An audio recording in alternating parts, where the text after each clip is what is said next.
Most career mums think that setting a boundary means saying no. But here's the truth. It's not about what you say no to, but what you say yes to. And if you get this wrong, you'll be stretching yourself way too thin, no matter how many boundaries you set for yourself. Hey Royal Family, welcome to the front row. My name is Roanna Mudley. I am a content creator, mom, marketing leader, and dancer, and I have helped many ambitious women redefine success on their own terms and building more confidence by setting smarter boundaries and thriving in their work and personal life. Because life is not about doing it all. It's about choosing the right things that go with your energy and your flow to be the best version of yourself. The number one boundary mistake is setting boundaries with other people, but not with yourself. Thinking that boundaries are just about work colleagues or friends or family members is not the way to go. You have to be able to set boundaries for yourself and know where the line is and stick to it. What I mean by that is, if you tell your boss, I don't check my emails after hours, but there you are sitting and checking your emails after hours, then that's on you. If you set a no work on weekends rule, but you're on the weekends busy doing work and sending emails to your teams, then that's on you. And you're creating a blurred line between the boundaries you've set with other people in your team and yourself. Or if you're taking work calls during playtime and you said you were going to give 30 minutes of undivided attention to your child, then that's on you. When you set a boundary, it's sort of like keeping a promise to yourself. And if you can't keep a promise to yourself, how on earth are you going to keep a promise to everyone else? It's not fair, right? You need to love yourself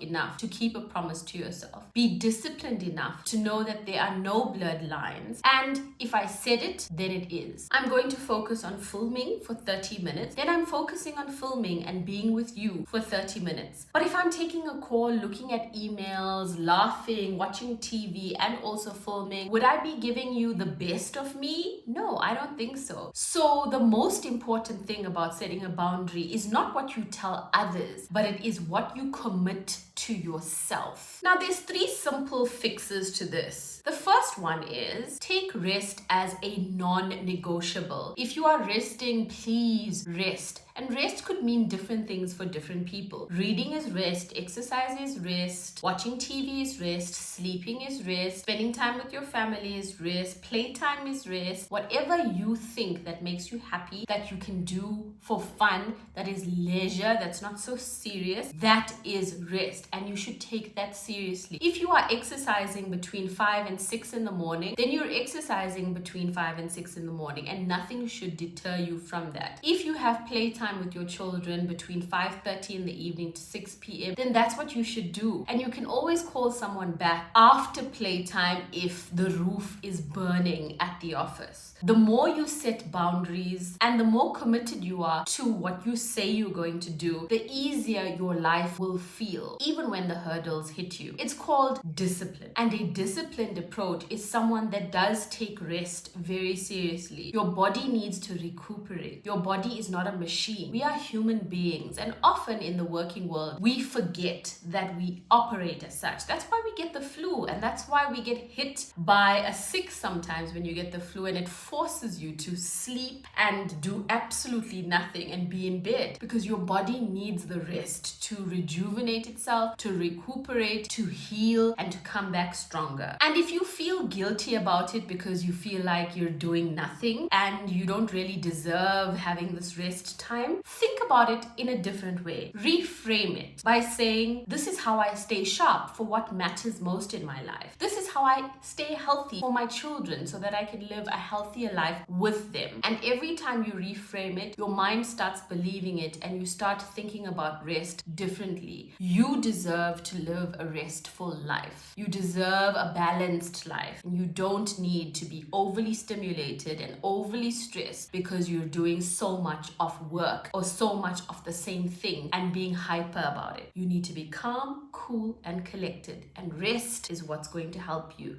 be that way. The next fix we can use is to say, I am available and bloody well mean it. Like, don't be unavailable and then answer the call. Oh no, I just gotta take this call. Or it's so and so, I have to answer that person's call. Be unavailable when you're saying you're unavailable. If you need to take half an hour extra to be in the bathroom so you can rejuvenate yourself and just relax with candles, then why are you jumping out of the bathroom and quickly putting on a robe because something is happening outside the bathroom? Like, take the TLC time and do you for just a few minutes. It's okay. You're becoming a better person if you do this. You're showing up as your better self for your family and for the people you work with if you take this seriously. So be unavailable and be okay with it. And when you start building that kind of discipline, people start learning that, oh, okay, she's not taking my call, she's not answering, she's probably busy, and eventually they start respecting your time. They go to the point where they even send you a message and say, can I call you? And that is what you want to do. You don't want people to just be video calling you randomly and expecting you to answer. People should respect your time because time is a very valuable commodity. If you're going on leave at work and you're doing your handover, don't say, let me know if there's anything urgent, because more often than not, they're going to call you when you're on leave or on holiday. Rather say, I'm going to be offline between this date and this date, and I will respond to you on this date. If you have any urgent queries, please contact so-and-so. Also, maybe defining what urgent means in the work environment is crucial. Like, what is urgent? In my world, is it that a social media post went viral, or there's something pivoting that's happening in the world that we need to jump on and it's quick? But if it is, oh, we need to do a campaign, you're not going to be doing a campaign in the next 2 to 3 days or over the weekend. Campaigns are thought of, it has strategy, it has a reason for being done, it needs to have research. We need to forecast things. We can't just be throwing in random things because we dreamt it last night. So teaching people what urgent means in your working environment is also crucial, so that they're not phoning you for every little thing. Also, if you're a leader in business, how are you training your teams? Training your teams to be able to be self-sufficient, to be able to think for themselves, to allow them to make a few mistakes so that they can learn how to think for themselves and be solutions driven. That's what allows you to have more time and to have a balanced work life. Because if they can think for themselves, they can find a solution. Maybe their solution is not the greatest solution in the world, but it's a solution nonetheless. And allowing your teams to flourish that way is growing them and helping you all at once. So it's a win-win. And the third fix is to set a no guilt policy. It's okay if you're taking time away. It's okay to take rest seriously. It's okay to say no. It's okay to be able to disappear for a while, especially from work, so that you can recuperate, rejuvenate, and show up as your best self. Practice saying, it's okay for me to rest. I am recuperating. I am becoming the best version of myself. I am allowing rest to be my number one priority. I'm allowing leisure time to be my priority right now because it is for the greater good of my self-growth and my self-worth. Also tell yourself, I don't need to earn this rest. I'm allowed to just rest for rest's sake. I don't need to earn it. I don't need to defend it. I don't need to explain it. And if there's anyone in your life that is